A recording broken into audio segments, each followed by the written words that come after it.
So Oswald's Frolic, I actually wrote this little piece, and the title in Renaissance times, pieces were often given the title of Frolic, which was just a happy, dancey, light-hearted sort of piece.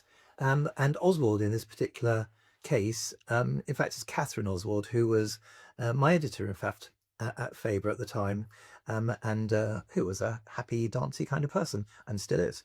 And so that's really where the character comes from. It's in 6/8. Doesn't have to be played too fast, this piece. I want you to feel you can play it at a particular sort of speed that you feel really comfortable with. And anything technically to look out for here, Sally?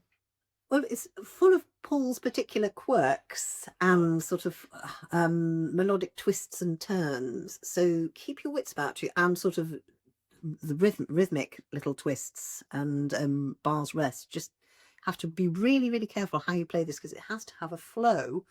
And Jocoso, it is marked jolly. The other thing you have to watch is a very subtle articulation when you're ending a phrase on a slur with a dot on it. You've just got to lift that note off in a very sort of playful way. And as you're preparing, and I hope the way that you always do, you look for all the ingredients, make sure you understand all the ingredients. And this piece, for example, there are quite a few ingredients, but one, lots of arpeggio patterns. If you look through it, the first bar, although not in order, all those notes are part of the G minor arpeggio, as is bar 10 and 12. We have another G minor arpeggio there. If you go down to bar 20, we have a D major arpeggio there. And so make sure all these arpeggios, bar 31 I've just noticed, the last three notes add up to, well, actually that's an unusual, it's either a diminished or augmented, I can't work it out. But do that, so you're going B flat, D, F sharp, and maybe do it in different orders, and so you get that sound into your mind. Right, yes, that's quite the hard thing to do. And you've got the actual notes clearly in your fingers and in the correct order. Enable ear as well in the inner ear. Yes. Is that right? Yeah. In bar 11, the last three notes, again, it's a D major arpeggio, but in a particular order.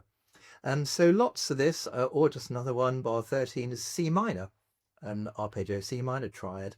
So work at all these carefully, and maybe you take that as a particular ingredient that you work at for a couple of weeks before you begin to put the piece together. And it's also got, I see, some staccato, particularly one or two notes at ends of phrases.